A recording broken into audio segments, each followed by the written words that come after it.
Gold, trusted gold buyers. మీరు తాకట్టు పెట్టిన బంగారాన్ని విడిపించి ఈ రోజు ఉన్న మార్కెట్ ధరకు కొనబడను.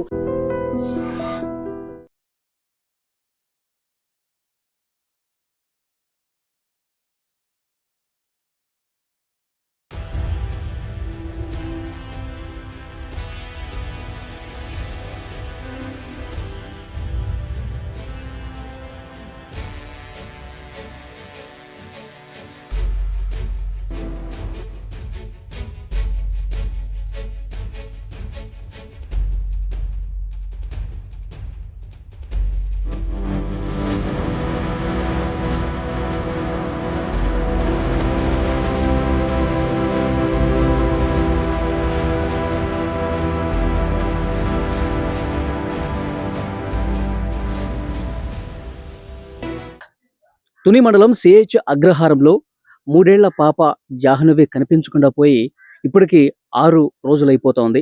వెతుకుతా ఉన్నారు. పెద్ద ఎత్తున పోలీసులు మొత్తం జల్లెడ పడతా ఉన్నారు. ప్రతి అడుగు కూడా తనిఖీ చేస్తా ఉన్నారు. కానీ ఇంతవరకు కూడా ఆ పాపకు సంబంధించిన సమాచారం లేదు. ప్రస్తుతం నాతో పాటు ఎస్ఐ గారు ఉన్నారు. సార్, ఎట్లా జరుగుతుంది సెర్చింగ్ అనేది? మీకేమైనా అప్డేట్స్ వస్తున్నాయా? పాప అదృశ్యమైన 6వ తేదీ నుండి కూడా మేము బృందాలుగా ఏర్పడి విస్తృతమైన తనిఖీలు చేస్తూనే ఉన్నాం. దానికోసం డాగ్ స్క్వాడ్ను ఉపయోగించాము. సాంకేతిక పరిజ్ఞానంతో డ్రోన్లు, మోషన్ డిటెక్షన్, క్యాప్చరింగ్ డ్రోన్స్ అయితేనేమి, మాకు సాంకేతిక పరిజ్ఞానంతో ఇంకెవరన్నా కొత్త వ్యక్తులు ఇటువైపు వచ్చారా ఏంటి వాళ్ళ జాడ తెలుసుకున్నాకు మా పోలీసు దర్యాప్తులో భాగంలో కొన్ని మార్గాలు ఉంటాయి. ఆ యొక్క విషయాలను కూడా మేము పరిగణలో తీసుకొని ఇక్కడ లోకల్ ఉపయోగించే వ్యక్తులు ఎవరైతే ఉన్నారో ఇటువైపు తిరిగే వాళ్ళని కూడా సాక్షులను విచారించడం, ఇటు కొత్త వ్యక్తులు ఏమన్నా ఇటువైపు టచ్ ఆడడం జరిగిందా అని ప్రతి ఈచ్ అండ్ ఎవ్రీ యాంగిల్ కూడా మేము పరిశీలిస్తూ విస్తృత తనిఖీలు చేపడుతున్నాము. ఈ 48 ఎకరాల పామాయిల్ తోట అయితేనేమి, దీని వైపు ఉన్న పెద్ద కొండ ఉంది, ఆ కొండ ప్రాంతం కూడా పూర్తిగా గాలించడం జరిగింది. దీనికోసం విపత్తు నివారణ SDRF బృందాలు వాళ్ళ సహాయం తీసుకుంటున్నాం. మా పోలీసు ప్రత్యేక ANS పార్టీలు, మా యొక్క జిల్లా యంత్రాంగం, పోలీసు యంత్రాంగం మొత్తం కూడా సుమారు 120 మంది గాలింపు చర్యల్లో నిమగ్నమై ఉన్నాం. ప్రస్తుతం ఈ రోజు కూడా కొనసాగుతూ ఉన్నాయి. ఈ పాప తల్లి చెప్తా ఉంది, కొన్ని రోజుల క్రితం ఒక కారు విషయంలో కొంతమంది వ్యక్తులతో మాకు గొడవ జరిగిందని చెప్పి మాట్లాడారు. అంటే వాళ్ళ మీద ఏమన్నా అనుమానం ఉందా? వాళ్ళు ఎవరో కనుక్కున్నారా? వాళ్ళని ఏమన్నా ఇన్వెస్టిగేట్ చేయడం జరిగిందా? వాళ్ళు వాపోయినట్టు వాళ్ళని కూడా విచారించడం జరిగింది, పూర్తిగా ఇంట్రాగేట్ చేయడం జరిగింది. ఆ ఫలితాలు ఇంకా తెలవాల్సి ఉంది. ప్రస్తుతానికైతే ఏ విధమైన ఫౌల్ ప్లే ఏమి కనపడడం లేదు. ఆ దశలో ఫౌల్ ప్లే ఏమి కనపడడం లేదు. ఇంకా మేము దర్యాప్తు చేయాల్సి ఉంది. ఓకే సార్, పాప ఎంత దూరం వరకు నడుచుకుంటూ వెళ్ళి ఉంటుందని చెప్పి అనుమానిస్తా ఉన్నారు? చివరిసారిగా చూసిన వ్యక్తికి అయితే సుమారు ఇక్కడ నుంచి 200 మీటర్ల వరకు, 150-200 మీటర్ల వరకు నడుచుకుంటూ వెళ్ళి చివరిసారిగా కనపడింది 12 గంటల ప్రాంతంలో 6వ తేదీన. దాని తర్వాత గ్రామస్తులందరూ అలర్ట్ అయ్యి వచ్చి వెతికే సమయానికి పాప అదృశ్యం జరిగింది. దానికోసం అంతా మొత్తం వాళ్ళు కూడా గాలింపు చర్యలు చేపట్టాడు. మా పోలీసులకు తెలవంగా మేము కూడా పోలీసులు కూడా మా ఎస్పీ గారు ఆదేశాల మీద సుమారు 120 మందికి తగ్గకుండా వచ్చి పోలీసు అంతా కూడా ప్రత్యేక బృందాలకు వచ్చేసి సార్, చివరిసారి ఒక వ్యక్తి తారసపడ్డాడు కదా, సో అతన్ని మీరు ఇన్వెస్టిగేట్ చేసినప్పుడు అతను ఏ విషయాలు చెప్పాడు సార్? చెప్పాం, అది తాతబాబు అనే అతను వ్యక్తి చూసినట్లుగా చెప్తున్నాడు. చివరిసారిగా అతను చెప్పిన దాని ప్రకారం పాప ఏడుస్తా ఉంది, పక్కన కుక్క ఉంది, పాపను తీసుకుని కుక్క బార్క్ చేసింది. అతను భయపడి ఇదే విధంగా వైల్డ్ గా ఉంది కదా, అలానే ఉందనిపించి భయపడి అతను విలేజ్ లోకి వెళ్ళి స్నేహితుల సాయంతో వచ్చి తల్లిదండ్రులను అలర్ట్ చేసి వెతకడం ఆరంభించారు. అంటే ఏమన్నా టైం గ్యాప్ ఏమన్నా ఉందా? వెంటనే వచ్చి చెప్పాడా లేకపోతే లేట్ అయిందంటారా? ఎంత మనం ఎర్లీగా అయినా కానీ సుమారు ఒక 25 నిమిషాల గ్యాప్ అన్నా ఉంటుంది. ఓకే, 20 మినిట్స్ గ్యాప్ ఉంది. ఎస్. ఓకే సార్, ఇప్పుడు వెళ్ళిపోయినటువంటి కుక్క, పాపతో పాటు మిస్ అయిన కుక్క మళ్ళీ వచ్చింది. తర్వాత మీరు GPS ట్యాగ్ వేశారా కుక్కకి? వచ్చింది. మా పాప మిస్ అయిన ప్రాంతంలో ఏమన్నా ఈ కుక్క కూడా వెళ్ళి పరిచయం ఉన్న ప్రాంతం అయితే అలవాటు ప్రకారం వెళ్తా ఉద్దేశంతో మీ GPS ట్రాకింగ్ కూడా, రేడియో కాలర్ లాంటి. తుని మండలం సిహెచ్ అగ్రహారంలో 6 రోజుల క్రితం 3 సంవత్సరాల చిన్న పాప జాహ్నవి కనిపించకుండా పోయింది. ఆ కుటుంబ సభ్యులు తల్లడిల్లిపోతా ఉన్నారు. అసలు మా పాప ఏమైంది, ఇన్ని రోజులైనా ఎందుకు కనిపించడం లేదని చెప్పి గుండెలు బాదుకుంటూ రోధిస్తూ ఉన్నారు. పోలీసులు వెతుకుతా ఉన్నారు. ఇంతవరకు కనీసం ఒక్క క్లూ కూడా దొరకలేదు. ప్రస్తుతం పాప తల్లితో నేనున్నాను. ఆమె ఇంట్లో నేను ఉన్నాను. 6 రోజులుగా ఆమె ఏడుస్తూనే ఉంది. అసలు ఏంటి, అసలు ఎందుకు తప్పిపోయింది, ఆ తప్పిపోయే రోజు అసలు ఏం జరిగింది, తల్లి మాటల్లోనే మనం తెలుసుకునే ప్రయత్నం చేద్దాం. అమ్మా, మీ పేరమ్మా? శంకర్ భవాని భవాని. అసలు ఏం జరిగిందమ్మా? ఉదయం 11:30కి అట్లా నడుచుకుంటూ వెళ్తుందని చెప్పేసి తెలిసింది. ఆ టైంలో మీరు ఎక్కడున్నారు, ఏం జరిగింది అప్పుడు? అదే శనివారం ఏదైతే జరిగిందో అదే శనివారం ఉదయం వరకు పాప మాతనే ఉంది సార్. మధ్యాహ్నం 11 ఆ టైంకి వాళ్ళ నాన్నగారు షెడ్ దగ్గరికి గుమస్తా గారు ఫోన్ చేస్తే పని ఉందని వాళ్ళ నాన్నతో కూడా పాప వెళ్ళింది సార్. మళ్ళీ వాళ్ళు నాన్నతో పాటు వెళ్ళింది సార్. వెళ్ళిన తర్వాత వాళ్ళు రిటర్న్ వచ్చే టైంకి నేను మా చిన్న అమ్మాయికి స్నానం చేపిస్తున్నాను సార్. అక్కడే వచ్చి తీసుకొచ్చి నుంచి మళ్ళీ రిటర్న్ బండి మీద వచ్చేసారు. గుమస్తా గారును మా ఆయన గారు బండి మీద తీసుకొచ్చి పాపని నాకు అప్పచెప్పారు సార్. నించోబెట్టాడు సార్ పక్కన. నేను ఇలా స్నానం ఫస్ట్ టైం వెళ్ళినప్పుడు కూడా పాప ఒంటరిగానే వెళ్ళిందా? మీకు సీసీ ఫుటేజ్ ఏదైతుందో అది రాంగ్ గా పెట్టారు సార్. జరిగింది చెప్తున్నాను సార్. వెళ్ళింది సార్. వెళ్ళడం మళ్ళీ రిటర్న్ వచ్చేటప్పుడు బండి మీద తీసుకొచ్చేస్తాను. తీసుకొచ్చి ఇక్కడ నించోబెట్టారు. పాపని చూడు ఇలా చిన్న పని ఉంది, తోటలోనే పని ఉంది, వెళ్తున్నాను అన్నాడు. మళ్ళీ వాళ్ళ నాన్న వదలలేక మళ్ళీ ముందుకు వెళ్ళింది సార్. అక్కడ వరకు వెళ్ళింది. అక్కడ మళ్ళీ రిటర్న్ తీసుకొచ్చి మళ్ళీ నా దగ్గర నించోబెట్టాడు. 2 సార్లు ఇంట్లో వదిలిపెట్టి వెళ్ళారు. ఇక్కడే సార్ ఈ పక్కన. అంటే అంతలోకి నేను చిన్న అమ్మాయికి స్నానం చేపించి నుంచున్నాను. వాళ్ళ నాన్న బండి మీద వెళ్ళిపోయాడు సార్. ఇలాగే వెళ్ళాడు. ఆ అమ్మాయి ఏడుస్తుంది సార్. మీరు సిసి ఫుటేజ్ లో చూసుంటారు. నేను అమ్మాయిని పట్టుకున్నాను. పట్టుకున్న తర్వాత అప్పుడే ఈ అమ్మాయి చిన్న అమ్మాయి ఏడ్చింది, పెద్ద అమ్మాయి ఆ టైంలో ఏడ్చింది. ఇంక పెద్ద అమ్మాయి అలవాటే కదా ఇదంతా ఎప్పటిలాగా ఇక్కడ ఆడుకుంటుంది అనుకున్నాను.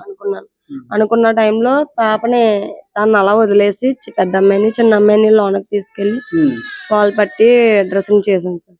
మళ్ళీ వచ్చి ఒకసారి బయటకు వచ్చి చూసాను. పాప కనిపించలేదు. ఇక్కడ ఎక్కడైనా ఆడుకుంటుందేమో, లేదంటే నా దగ్గర ఆడుకుంటుందేమో. ఎప్పుడు ఇలాగే కదా ఉంటుంది, రోజు జరిగేది అదే సార్. ఏదైనా ఎప్పుడైనా వచ్చి వెళ్ళిపోయాడు కదా వాళ్ళ డాడీ, బండి మీద వెళ్ళిపోయాడు కదా. ఇక్కడ మామిడి చెట్టు ఉంటుంది సార్. అక్కడికి వెళ్ళిపోయి పాప ఆడుకుంటా సార్. వాళ్ళ డాడీ కొంచెం దూరంలో ఇల్లు ఆడుకుంటా సార్. ఈ చుట్టుపక్కల ఆడుకుంటుంది కదా అన్న ఇదిలో ఉండి ఈ అమ్మాయి ఆడడంతో ఈ అమ్మాయి దగ్గర ఉండిపోయింది సార్. లోన్ ఆడుకుంటానులే, ఆడుకొని ఇంటికి వచ్చేస్తుంది కదా, తనకేమైపోద్ది. ఎప్పుడు ఇలాంటి ముందు కూడా అట్లా ఇల్లు ఆడుకుని వచ్చేసేది. ఆ షెడ్ వరకు వెళ్ళి సార్. తను ఒక్కరితో వెళ్ళిపోయేది. మళ్ళీ రిటర్న్ వచ్చేసి సార్. కన్న ధైర్యంతో నేను లోన్ చూసుకుంటున్నాను. మా ఆయన గారు వాళ్ళ పిన్ని గారు ఇంటి దగ్గర చిన్న దొడ్డుగుల్లో పెట్టాడు సార్. తెల్లవారుజామున పెట్టాడు సార్. మార్నింగ్ లేసి ఇక్కడికి వచ్చేసాడు సార్. ఇక్కడికి వచ్చేసి ఆ రోజు మార్నింగ్ నుంచి ఉదయం నుంచి సాయంత్రం వరకు తోటలో పనిచేశాడు సార్. నైట్ 9:30, 10 టైంలో తోటలో పనిచేసి బోర్లు కోయడానికి జనాలు వస్తే వాళ్ళ దగ్గర నుంచి ఇంటికి వచ్చేసి కూర్చున్నాడు సార్. ఫ్రెష్ అవుదామని వాళ్ళు వాళ్ళ కారు మీద ఒక 5గురు 6గురు వచ్చి మా ఆయన్ని కొట్టి కాలర్ పట్టుకుని తీసుకెళ్లారంట సార్. కొట్టారు సార్. కొట్టారంట. కారు నేను తీసుకొచ్చి మీకు అప్పచెప్పేస్తాను ఉండండి అన్నాడంట సార్. ఒప్పుకోలేదండి సార్. కారు ఎక్కడ ఉందో మాకు చూపించన్నారు సార్. చూపించండి పలానా ఆ దొడ్డుగుల్లో తీసుకెళ్లాడు సార్ మా ఆయన. మా కారు వాళ్ళ కారులో మా ఆయన గారిని తీసుకెళ్లాడు సార్. అక్కడ పలానా ప్లేస్ లో మా ఆయన కారు ఉందని చెప్పాడంట సార్. చూసి అవతల వాళ్ళు 3 దిగారంట సార్ కారు కోసం. మా కారు కోసం మా ఆయన ఫోన్ స్విచ్ ఆఫ్ చేస్తారంట. చేసేసిన తర్వాత సరికొక పక్కన ఉండి మా ఆయన్ని నొక్కేశారంట సార్. బయటికి నోరెట్టడానికి లేదంట. అవతల వాళ్ళు ఎవరైతే 3 దిగారో అందులో కారు ఎట్టుకెళ్ళిపోయేటప్పుడు 2 వెళ్ళిపోయారు. ఒకడు దొరికేశాడు సార్. దొరికే కానీ 4 తన్ని నక్కబిల్ స్టేషన్ కి అప్పచెప్తే ఇలా జరిగింది. మీ కారు తెలియపోను, మీ అబ్బాయి తెలియపోను, నేను దొరికడం వల్ల మీకు తెలిసింది, లేదంటే ఛాన్స్ లేదు మీరు దొరకడానికి అని చెప్పాడు సార్. ఏదైతే మనకు దొరికిపోయాడు అతను. ఊళ్ళోకి అతను పాపని పింఛన్ గోరని తోటకు సంబంధించిన కొండవారిని చూశాడంట. ఆయన చూసి పాప దగ్గరికి వెళ్తే కుక్క వెళ్ళనివ్వలేదు, దగ్గరికి రానివ్వలేదంట. అతను వెళ్ళి ఊళ్ళోకి అన్నితో చెప్తే అవన్నీ ఎదుక్కుంటూ వచ్చి నాతో చెప్పాడు సార్. మీ పెద్ద అమ్మాయి ఎక్కడ ఉంది? నా దగ్గర లేదని వాళ్ళ నాన్న దగ్గర ఉంది అన్నాను. అంటే ఒకసారి ఫోన్ చేసి కనుక్కున్నాడు. అంటే నువ్వే చేయి, బ్యాలెన్స్ లేదు అని నెంబర్ చెప్పాను. నెంబర్ చెప్తే చేసి కనుక్కున్నారు. లేదు నా దగ్గర లేదు, వాళ్ళ అమ్మ దగ్గర ఉంది, ఇంటికాడే ఉందని మా ఆయన గారు చెప్పారు. ఏమైందని అంటే ఇలా చెప్పాడు సార్. మీ పాప అక్కడ కనిపించిందంట, ఇలా నాకు పలానా వ్యక్తి చెప్పాడని చెప్పాడు సార్. అని మరి నువ్వు చూసి రాలేకపోయావా, తీసుకొచ్చేలేకపోయావు అంటే నాకు కనిపించలేదు చెల్లి అన్నాడు. సరే అయితే అని మా ఆయన ఇంటికి వచ్చేసాడు. ఫోన్ చేసిన వెంటనే కనిపించలేదని. కానీ మేము అనుకున్నామంటే ఎండకు కదా ఒకలా ఆడుకొని ఎక్కడన్నా నిద్ర అయిపోయిందేమో అని. వీళ్ళు ఇలా ఎక్కడైతే చూసానన్నారో అక్కడ మొత్తం వాళ్ళని ఎదికారు, నేను ఇటు పక్కన ఎదికాను. కనిపించలేదు సార్. అప్పుడు కుక్క కూడా ఉంది కదా, మీరు పెంచుకునే కుక్క కూడా పాపతో పాటు ఉంది. అప్పుడు కుక్క కూడా లేదు. లేదు సార్, ఇద్దరు వెళ్ళారు. ఇద్దరు ఒక దగ్గరే ఉన్నారు. మరి ఏమైందో తెలియదు. అప్పుడు ఇలా కనిపించలేదు అనగానే ఊళ్ళో వాళ్ళు వెంటనే వచ్చి వాళ్ళు నెతకడం, తోట అంతా నెతకడం, ప్రతి దగ్గర చోట కొండంట నెతకడం ఎక్కడా కనిపించలేదు. సాయంత్రం చేసి డిపార్ట్మెంట్ కి ఇప్పుడు సాయంత్రం వరకు మీరే ఎత్తికారు, పోలీసులకు చెప్పలా? ఎందుకంటే సార్ బయటికి వెళ్ళి ఛాన్స్ లేదు సార్. అమ్మాయి అయితే తోటలోనే తిరిగి ఎక్కడైనా నిద్ర అయిపోయిందేమో, లేదంటే ఎండకి ఎక్కడైనా కూర్చుండిపోయిందేమో అన్న ఆశతో మేము ఎతికేసుకున్నాం సార్. కనిపించలేదు. మన వల్ల అయ్యేలా లేదని డిపార్ట్మెంట్ కి ఎఫ్ఐఆర్ ఫైల్ చేసింది. వెంటనే రెస్పాన్స్ ఇచ్చారు వాళ్ళు. ఆ రోజు నైట్ మళ్ళీ తెల్లవారుజామున దాకా, ఆదివారం తెల్లవారుజామున దాకా డ్రోన్లని, ఫారెస్ట్ వాళ్ళని, డిపార్ట్మెంట్ అని అలా చెక్ చేస్తూనే అలా గాలిస్తూనే ఉన్నారు సార్. తోట మొత్తం తిరిగేసారు, కొండ మొత్తం తిరిగేసారు. నైట్ టైమే సార్, కానీ ఎక్కడా కనిపించలేదు పాప అయితే. అసలు ఎట్లా మాయమైపోయింది ఎవరికి అర్థం కావట్లా? అర్థం కాలేదు. ఎవరు కొన్నారు మాకే అర్థం కాలేదు సార్. ఎవరి మీద అనుమానం పడ్డానికి కూడా ఛాన్స్ లేకుండా పోయింది. మీరు ఏదో గతంలో కారు విషయంలో మీతో కొంతమంది గొడవ పడ్డారు, గోల్ చేశారని చెప్పి అన్నారు కదా, వాళ్ళ మీద ఏమన్నా ఇన్వెస్టిగేషన్ జరుగుతుందా? జరుగుతుంది సార్, వాళ్ళ మీద కూడా జరుగుతుంది. కానీ ఎటు సైడ్ నుంచి వాళ్ళ నుంచి కూడా ఏమీ తెలియలేదు అన్నారు. ఏమో సార్, ప్రస్తుతానికి అయితే. ఏం జరిగిందంటే ఏంటి గొడవ వాళ్ళకి మీకు? కార్ తీసుకున్నాం సార్. మా ఆయన గారు కార్ ట్రావెల్స్ కానీ కార్ తీసుకున్నారు. వేరొక తునాయన మహేష్ అన్న ఆయన 2 నెలలకి లీజుకి కావాలని నెలకు 40,000 అని చెప్పి తీసుకున్నాడు సార్. ఆయన ఏం చేశాడంటే అడ్వాన్స్ ఇస్తున్న అమౌంట్ 10 రోజుల్లో 5,000 ఇచ్చాడు సార్.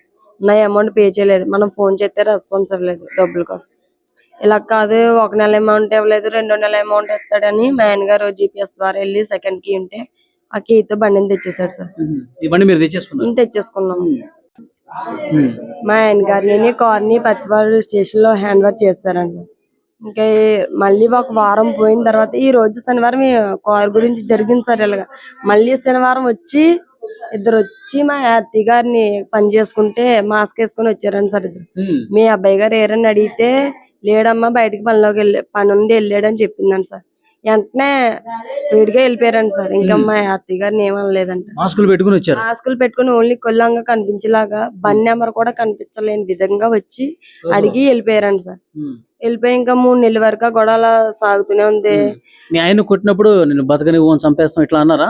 అనే ఉంటారు సార్. నేను డెలివరీకి మా అమ్మగారి ఇంటికి వెళ్ళాను సార్. అత్తయ్య గారు కూడా లేరు. మా మామయ్య గారు ఉంటే ఆయన పనిచేసే వాళ్ళ దగ్గర ఉన్నారంట. అలా జరిగింది సార్. అది అలా 3 నెలల వరకు నాకు పెళ్లి స్టేషన్ లో తేల్చేసుకున్నాం సార్. అయిపోయింది. ఇది ఎప్పుడు జరిగిందమ్మా? ఏ నెలలో జరిగింది? జనవరి నుంచి ఫిబ్రవరి వరకు.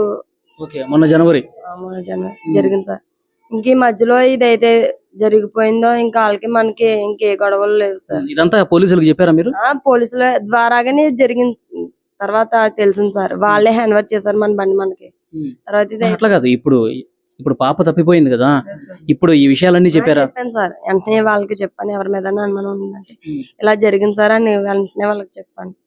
ఇంకా అప్పటి నుంచి ఇప్పటి వరకు వాళ్ళు బెదిరించడం గానీ భయపించడం గానీ లేదు సార్. నేను ఇంటి దగ్గర ఎవరు లేకపోయినా 2 పిల్లలతో నేను ఒక్కదాన్ని సింగిల్ గానే ఉండేదాన్ని సార్. ఇక్కడ ఎవరైనా సమయానికి లేకపోయినా ఎప్పుడు ఎలాంటి భయం కానీ పాప మిస్ అవడాలు కానీ ఎక్కడికైనా వెళ్ళి ఉండిపోవడాలు కానీ జరగలేదు సార్. అన్న ధీమాతోనే పాపను కూడా ఆడుకుంటది కదా, ఆడుకొని అన్న విధంగా చిన్న పాపతో చూసుకోవడం వల్ల ఈ పాపని ఆడుకుంటది అన్నట్టుగా ఉన్నాను సార్. మరి ఏం జరిగిందో తెలీదు. చాలా విచిత్రంగా పాప అయితే కనిపించకుండా అయిపోయింది. ఆ రోజు నుంచి ఈ రోజు వరకు వారం రోజులు అయిపోతుంది సార్ దాదాపుగా. పాప ఆచూకీ అయినా తెలియలేదు. మొన్న మంగళవారం సార్ కుక్క వచ్చింది. కుక్క వచ్చిన వెంటనే నేను వచ్చింది కదా ఆనందంతో, ఒకవేళ ఇంత చెకింగ్ ఉంది కదా కుక్కని అమ్మాయిని ఎక్కడన్నా వెళ్తే ముందు కుక్కని పట్టుకుంటే అమ్మాయి దగ్గర తీసుకెళ్తది కదా అన్న ఆనందం పడిపోయి కుక్కని పట్టుకోవడానికి ప్రయత్నించాను సార్. కుక్క అయితే ఫస్ట్ వచ్చి నా చున్నీ పట్టుకుంది. పట్టుకుని అంటున్నా నేనేం చేశాను, కుక్క కానీ మళ్ళీ మిస్ అయిపోద్దని కుక్కని పట్టుకుందామన్న ఆనందంతో దగ్గరికి వెళ్ళాను సార్. తిరిగి దాన్ని రివర్స్ నేను ఇప్పుడు ఎత్తున్నానేమో అని రివర్స్ అయిపోయి నేను కరిచేసి అలా వెళ్ళిపోయాను సార్. వెళ్ళిపోయినంటే మా ఆయన గారు డిపార్ట్మెంట్ పరిగెడితే వెళ్తే మా ఆయన గారిని కూడా కరవడానికి ప్రయత్నించిందంట. మళ్ళీ ముందుకెళ్ళిందంటే వెనక్కి తిరిగి చూసిందంట. మళ్ళీ ముందుకెళ్ళిందని కూర్చుందంట.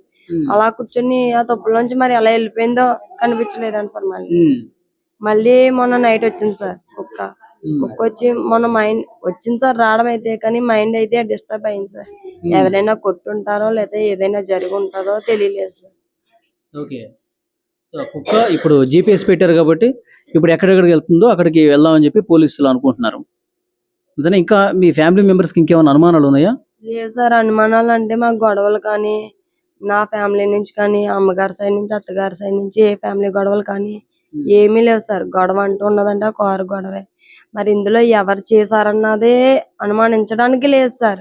ఎవరితో మా గొడవలు కానీ విరోధాలు కానీ ఈ చుట్టుపక్కల వాళ్ళు ఎవరు నాకు ఎవరో తెలిసిన వాళ్ళు లేరు. ఊహించుకోవడానికి కూడా దారి లేకుండా పోయింది సార్. ఫస్ట్ ఇంత గాలింపులో ఇంత చెకింగ్ లో ఏటి దేశానికే పేరు వెళ్ళిపోయింది సార్. ఇంత చిన్న క్లూ గోరంత క్లూ కూడా దొరకడానికి మాకు ఛాన్స్ లేదు సార్. ఇప్పుడు పాపకు సంబంధించిన కొన్ని వీడియోలు వస్తా ఉన్నాయి. మీ చిన్న పాపని ఉయ్యాల ఊపుతూ ఆ వీడియో కూడా మేము చూసాం. ఆ పాపకి ఆకలేస్తుంది పాలు ఇవ్వని చెప్పి అంత ముద్దుగా మాట్లాడుతుంది కదా. ఇంకా పాలు తాగుతుంది సార్ అమ్మాయి. ఈ అమ్మాయికి డబ్బా పాలు కలిపి పక్కన పెడితే సైలెంట్ గా పట్టిపోయి ఆ చెట్టు వెనకాల కూర్చొని కూడా తాగేసి వచ్చేసి అమ్మ తాగేసాను అని చిన్న స్లోగా చెప్పేసారు. ఇద్దరు పాలు తాగివ్వాలి సార్. మరి అలా అంత పాలు తాగి అమ్మాయిని మిస్ చేశారు అంటే మేము ఆ బాధ ఎంత ఉందో ఒక్క మా ఫ్యామిలీ మెంబర్స్ కి నాకు నా భర్తకి తెలుసు సార్. ఆ బాధ ఎంత పడుతున్నామని. ఈ వారం రోజుల నుంచి నేను ఏం ఫేస్ చేస్తున్నాను, ఎలా ఉన్నాను అన్నది ఒక్కదానికి తెలుసు సార్ ఆ బాధ ఏంటో. సార్ మీ మీడియాకు అయితే నాదొక్క రిక్వెస్ట్, చాలా వరకు సోషల్ మీడియా కానీ ఇది వీడియోలు చేసేవాళ్ళు కానీ కామెంట్స్ పెట్టేవాళ్ళు కానీ ఒక్కటి సార్ బ్యాడ్ గా పెట్టే వాళ్ళకి ఒక్కటి సమాధానం సార్. నాది సమాధానం కాదు, రిక్వెస్ట్ అనుకోమనండి. తల్లి ఏడట్లేదు, తండ్రి ఏడట్లేదు, ఫ్యామిలీలో ఎవరు ఏడట్లేదు. తల్లి ఏదైనా చేసి ఉండొచ్చు, తండ్రి ఏదైనా చేసి ఉండొచ్చు అన్న వల్గర్ గా కామెంట్లు. ఒకసారి మీరు కామెంట్లు ఓపెన్ చేసి చూడొచ్చు, వీడియోస్ చూడొచ్చు. మా ఫోన్ లో నేను ఒక్కొక్కసారి చూస్తున్నాను. ఎంత వల్గర్ గా అంటే వస్తదన్న ధైర్యాన్ని కూడా నేను కోల్పోవాల్సి వస్తుంది సార్. నేను కెమెరా ముందు ఏడాలంటే ఎంత నేర్చానో, ఈ 6 రోజులు బట్టి ఎలా ఉన్నానో తింటున్నానో తెలియదో అది నా ఫ్యామిలీ మెంబర్స్ కి నాకు తెలియాలి సార్. ఆ బాధ ఏంటో మీరు చూసేసింది, మీరు చెప్పేసింది, వాళ్ళు అంటుంది ఏదైతే అంటున్నారో కొంచెం తగ్గించుకొని నా బాధను అర్థం చేసుకొని బ్యాడ్ కామెంట్లు ఏవైతే ఉన్నాయో, బ్యాడ్ వీడియోస్ ఏవైతే ఉన్నాయో అవి డిలీట్ చేస్తారని, నా ఉన్న నమ్మకాన్ని నిలబెడతారని, పాప రావాలని ఆశీస్సులు ఇస్తారని, కామెంట్లు చేస్తారని నా మనస్ఫూర్తిగా కోరుకుంటున్నాను సార్. మీ కెమెరా ముందు నేను ఏడాలంటే పాపని చూసుకోవాలి సార్. నేను చిన్న అమ్మాయిని చూసుకోవాలా, నా హెల్త్ నేను చూసుకోవాలా, పిల్ల కోసం ఆలోచించాలా. ఇన్ని బాధల్లో నేను ఏ బాధని పడాలి సార్. కెమెరా ముందు ఏడట్లేదంటే నేను ఏడుతున్నానో ఏడలేదో, బాధ ఉందో బాధ లేదో ఆ దేవుడికే తెలియాలి సార్. బ్యాడ్ కామెంట్లు ఏవైతే ఉన్నాయో, బ్యాడ్ వీడియోస్ ఏవైతే ఉన్నాయో దయించి చేతులు ఎత్తి దండం పెట్టుకుంటున్నాను. ఈ బ్యాడ్ న్యూస్ ఏదైతే ఉందో అవి తగ్గిస్తారని, నా బాధను అర్థం చేసుకుంటారని నాదొక్క రిక్వెస్ట్. ఓకే, అది తల్లి బాధ మీరు చూశారు, ఎంత ఆవేదనగా మాట్లాడారో మీరు చూశారు. నిజంగా చాలా బాధ కలుగుతుంది. ఎందుకంటే అంత దూరం నుంచి నేను ఇక్కడికి వచ్చి ఆ తల్లితో మాట్లాడుతుంటే 6 రోజులు, ఇంకొక రోజు అయితే వారం రోజులు అయిపోతుంది, 7 రోజులుగా తన బిడ్డ తన దగ్గర లేదు, అసలు ఎక్కడుందో కూడా తెలియదు, ఎటుపోయిందో కూడా తెలియదంటే నిజంగా ఏడ్చి ఆ తల్లి కన్నీళ్లు కూడా ఇంకిపోయి ఉంటాయి. చాలా బాధ కలిగించే విషయం. పోలీసులు కూడా అంతుపట్టట్లా ఏమైపోయింది ఏంటనేది. పెద్ద డ్రోన్ కెమెరాలు ఎగరేస్తున్నారు. మొత్తం 50 ఎకరాల ఈ పామాయిల్ తోట మొత్తం అణువు కూడా జల్లెడ పడుతున్నారు, కానీ దొరకలేదు. ఎవరి మీద అయితే అనుమానం ఉందో కారు విషయంలో గొడవ జరిగిందంట వాళ్ళు కూడా ప్రశ్నిస్తున్నారు, కానీ ఇంకా కనీసం ఒక్కటంటే ఒక క్లూ కూడా లభించినటువంటి పరిస్థితి ఉంది. కానీ ఆ తల్లి చాలా బరువైనటువంటి హృదయంతో మాట్లాడుతోంది. నాకెంత బాధ ఉన్నా కొంతమంది పనిగట్టుకుని దుష్ప్రచారం చేస్తూ ఉన్నారు. తల్లి ఏడవట్లేదంటే తల్లి ఏదో చేసి ఉంటుందని చెప్పి అని ప్రచారం చేస్తూ ఉన్నారు. దయచేసి అట్లా చేయకండి. అవసరమైతే ఇక్కడికి వచ్చి ఏదన్నా పోలీసులకి మాకేదన్నా హెల్ప్ చేసి పాపను త్వరగా వచ్చే విధంగా ప్రయత్నం చేయండి, కానీ ఈ విధంగా ఇంకా మా నమ్మకాన్ని, మా భరోసాని కొంగదీసే విధంగా దయచేసి బ్యాడ్ కామెంట్స్ మాత్రం, బ్యాడ్ వీడియోలు మాత్రం చేయొద్దని చెప్పి ఆ తల్లి రిక్వెస్ట్ చేస్తుంది. సో పోలీసులతో ఇంతకుముందు నేను మాట్లాడాను, వాళ్ళు తీవ్రంగా ప్రయత్నం చేస్తున్నారు. పాప ఫోటోని ఆ కుక్కకి కూడా చూపించి ఆ కుక్కని తోటలోకి పంపించే ప్రయత్నం కూడా చేస్తున్నారు. ఆ పాప సేఫ్గా తిరిగి రావాలని మనస్ఫూర్తిగా కోరుకుందాం.